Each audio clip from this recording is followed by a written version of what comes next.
Assalamualaikum warahmatullahi wabarakatuh. Pada kali ini kita akan belajar bagaimanakah cara menentukan kadar vitamin C pada sampel makanan minuman. Nah, sebelum kita menentukan, kita di sini menghitung konversi kadar vitamin C pada sampel dulu ya. Biasanya pada setiap sampel makanan minuman itu sudah mencantumkan berapa miligram vitamin C yang terkandung pada sampel tersebut. Nah, di sini kita tinggal menghitung konversinya berapa ppm kah kadar vitamin C-nya. Nah, di sini yang pertama kali kita ketahui adalah yang perlu kita catat pertama adalah berapakah miligram vitamin C yang tertulis pada etiket kemasannya. Kemudian volume sampelnya, karena di sini saya bekerja dengan sampel minuman kemasan ya. Di situ saya lihat pada botolnya menyatakan memiliki volume 500 ml. Jadi bagaimanakah perhitungan kadar vitamin C-nya? Perhitungan kadar vitamin C menggunakan rumus seperti ini, di mana seperti kita ketahui ppm adalah part per million, yaitu miligram per liter.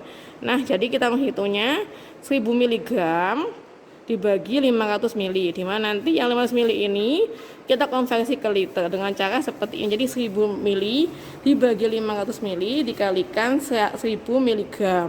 Nanti ketemu kadar adalah 2000 ppm. Jadi nanti kita sebelum membuat pengenceran, jadi nanti ini akan kita ukur kadarnya menggunakan spektrofotometer UVV. Tetapi sebelum kita ukur tadi, kita harus menyesuaikan kadar ppm dalam sampel dengan rentang kadar ppm pada lautan standarnya. Ini untuk pengukuran kadar vitamin C dengan metode spektrofotometri, kita membutuhkan larutan standar dalam pengukurannya. Larutan standar yang kita gunakan adalah asam ascorbat yang merupakan vitamin C.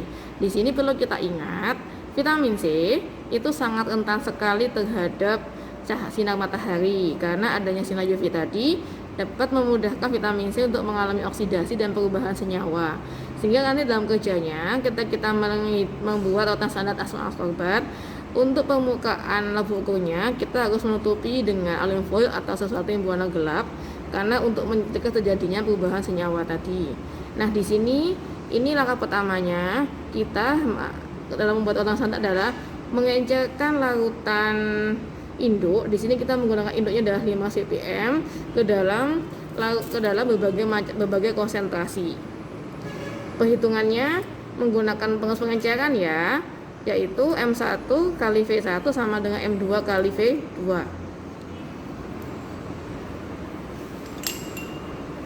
Melakukan perbuatan laut standar, terlebih dahulu kita harus sudah menghitung berapakah kebutuhan lautan induknya.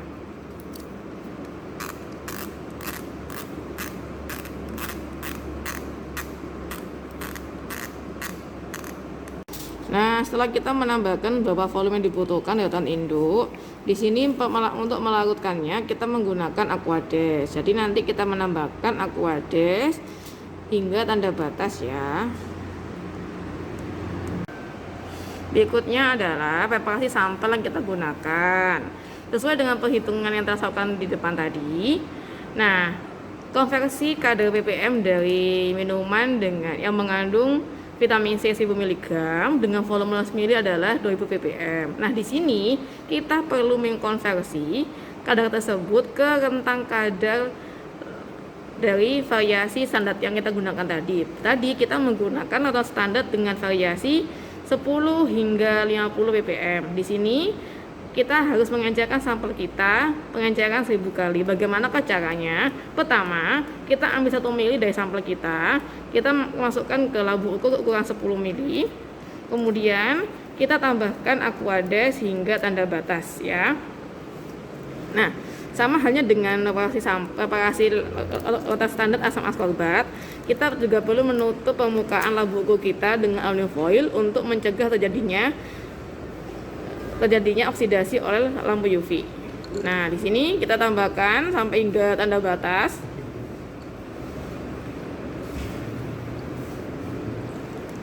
Kemudian saat tanda batas nanti kita kocok lautan kita. Nah, dari yang lautan telah jadi ini, kita ambil 1 ml lagi, dimasukkan ke labu berikutnya. Nah, ini kita lakukan hingga labu ketiga. Jadi 1 mili dari larutan 1 masukkan ke tabung 2, ke labu 2. Nanti dari labu 2 kita ambil 1 mili dari sebelumnya, ditambahkan Aquades 9 mili. Kemudian larutan labu 2 kita ambil 1 mili masuk ke labu 3. Ya, ini sebagai larutan yang ke-1. Kita ambil 1 mili dengan bantuan pipet itu, kemudian nah, masukkan ke labu 2. Kita tambahkan Aquades hingga tanda batas.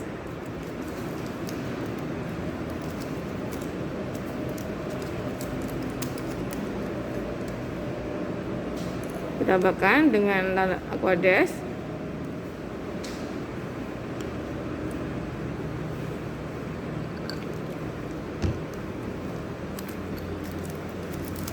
Kemudian kita kocok kembali.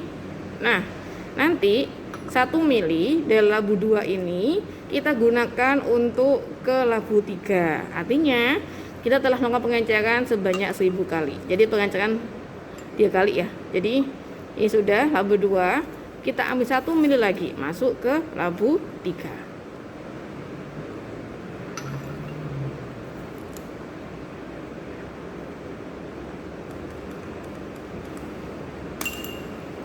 Labu 3 kita tambahkan Aquades hingga tanda batas.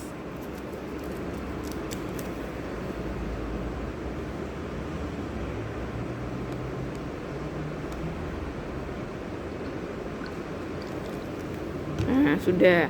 Jadi nanti kita pengukuran sampelnya menggunakan larutan yang berada pada labu 3. Langkah berikutnya adalah pengukuran sampel dengan spektrofotometer UV vis. Di sini kita menggunakan instrumen spektrofotometer UV vis yang memiliki rentang panjang gelombang 200 hingga 700 nanometer. Karena larutannya yang akan kita ukur yang tidak berwarna, sehingga kita perlu scanning terlebih dahulu lambda max-nya. Nah, karena tidak berwarna, kita scanning pada daerah UV ya. Nah, ini sebagai belangkonya pada kuvet. Ingat ketika menggunakan kuvet kita mengusapnya searah ya. Jadi usahakan tidak ada bercak atau sisa noda pada kuvet yang bagian bening ya. Nanti tangan Anda memegang yang bagian buram pada kuvetnya. Jadi ketika mengusap tisunya harus searah pada bagian beningnya. Nah, sebelumnya kita tekan dulu bagian B. Tombol B ini menyatakan sebagai belangko ya. Nah, kita masukkan pada holdernya. Tempat sampelnya kita masukkan larutan belangko kita. Di sini kita menggunakan belangkonya adalah Aquades karena kita melarutkannya dengan Aquades. Posisi peletakan sampel seperti ini ya. Jadi di sini sudah ada posisinya. B maksudnya adalah larutan belangko 1, 2, 3, 4, 5. Nanti ini kita isi dengan larutan standar kita. Nah, di sini kita standarnya kan 10, 20, 30, 40, 50 ppm. Jadi kita sesuaikan. 1 kita letakkan larutan 10 ppm, 2 20 ppm, 3 20 ppm, 4 40 ppm dan 5 50 ppm. Nah, di sini peletakannya bagian yang bening ini kita letakkan pada posisi yang ada lubangnya alias pada masuknya sinarnya ya, dan bagian buram kepada tempat yang tidak ada lubangnya ya. Jadi nanti jangan salah memasukkan kuvetnya. Jadi yang bagian bening yang bisa kita lihat sini ya, bagian bening ini kita paskan dengan lubangnya, holder ada lubangnya sini. Sudah masuk semua seperti ini, kita silakan pengukuran.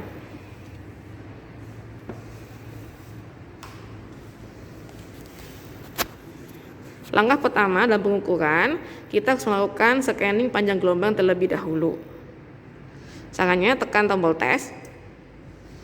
Kemudian kita pilih menunya adalah scanning. Tekan tombol enter. Kemudian kita masukkan panjang gelombang apa? Karena kita bukan warna yang tidak berwarna ya, jadi kita menggunakan rentang pada sinar UV. Nah, jadinya UV itu rentangnya dari 200 hingga 400. Jadi startnya 200 nanometer, stopnya pada 400. Kemudian kita tekan rantai sininya. Nah, kita tunggu sebentar.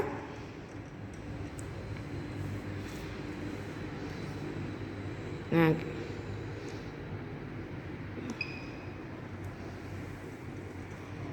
terus kita sebagai baseline-nya ini kita tunggu hingga muncul grafiknya.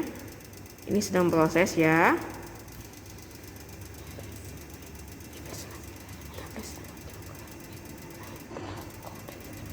Nah, ini timbul belangko baseline-nya ya. Kita tunggu hingga 100%.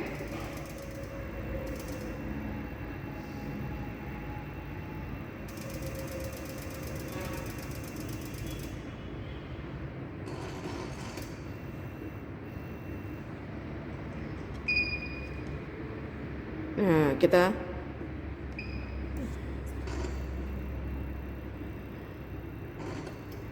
sudah itu kita lakukan pengukuran sampelnya. Nah, ini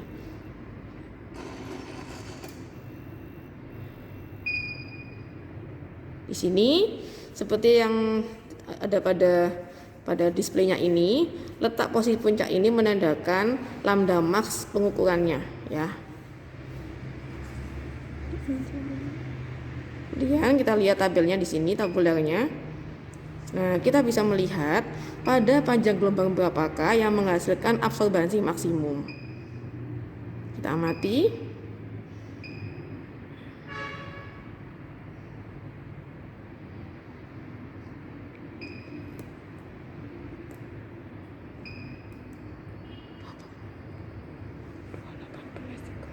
Nah, di sini kalau kita amati di sini yang memiliki panjang maksimum pada 0,218 ini pada panjang gelombang 265 dan 266 sampai di sini 267.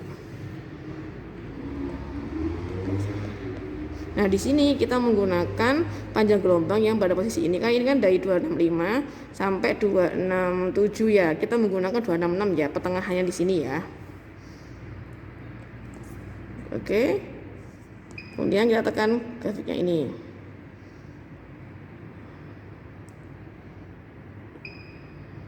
Nah, barulah setelah itu kita masuk ke pengukuran.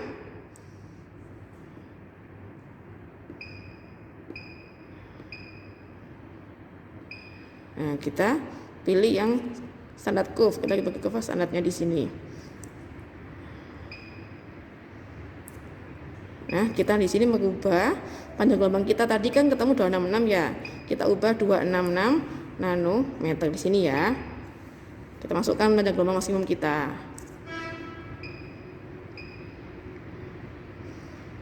Jumlahnya ada 5 ya. Ini ppm kan kita nanti satuannya. Kita satuan ppm. Jadi kita ppm ya. Jumlah sampelnya ada 5 juga.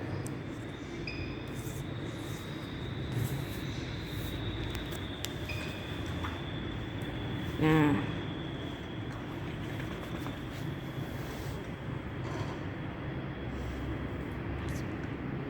terus kita masukkan berapa konsentrasinya.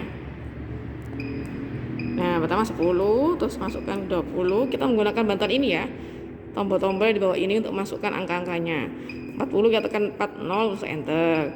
50 enter. Nah, sudah. Kemudian kita lakukan pengukuran measure standar, kita tekan bagian itu. Nah, terus kita mulai enter.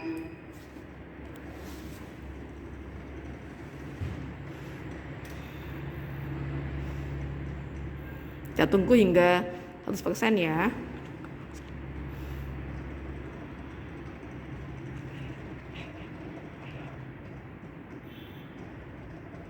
Nah, setelah amati langsung keluar kan datanya kan. Nah, ini kalau kita amati nanti kita juga mendapatkan data kurva seperti ini. Nah, ini datanya seperti ini ya. Jadi pada 10 ppm terdapat sekian absorbansinya. Nah, pada 20 sekian, 30 sekian. Nah, di sini nanti kita bikin grafik. Nah, grafiknya ini kita dengan istilah regresi linier. Tetapi pada alat ini sudah mendapatkan data berapakah nilai slope-nya, apakah data nilai intercept-nya, apakah ada deviasinya. Sehingga nanti kita bisa menghitung secara langsung ya. Bisa melihat grafiknya bagaimana dengan klik view graph seperti ini. Nah, ini seperti grafik yang sini ya. Nah, ini bisa juga kita hitung juga menggunakan Excel atau kalkulator. Tapi di sini sudah dilengkapi apakah slope-nya, apakah intercept-nya.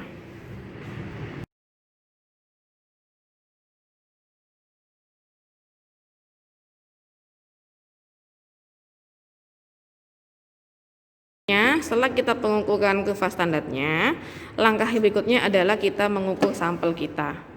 Ya. Kita mengukur sampel kita dengan cara mengisi kuvet dengan sampel yang akan kita ketahui apakah konsentrasinya.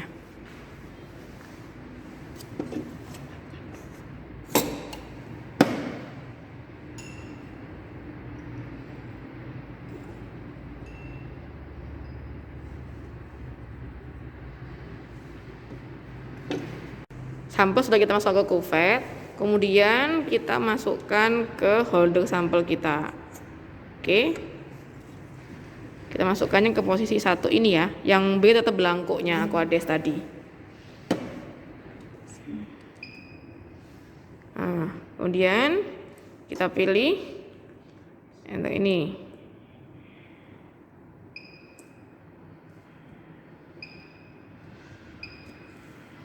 Nah, kita masukkan ke teman kita 266 kan ya.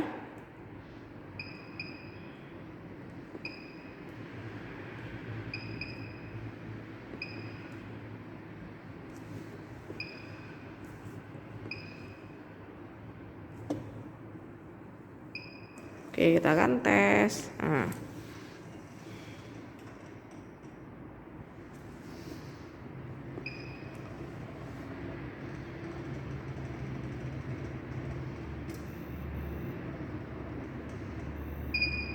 Nah, ini adalah absorbansi dari sampel kita tadi. Nah, tugas kita saat ini adalah menghitung berapa konsentrasi dari sampel kita menggunakan persamaan regresi yang kita dapatkan dari kurva baku tadi.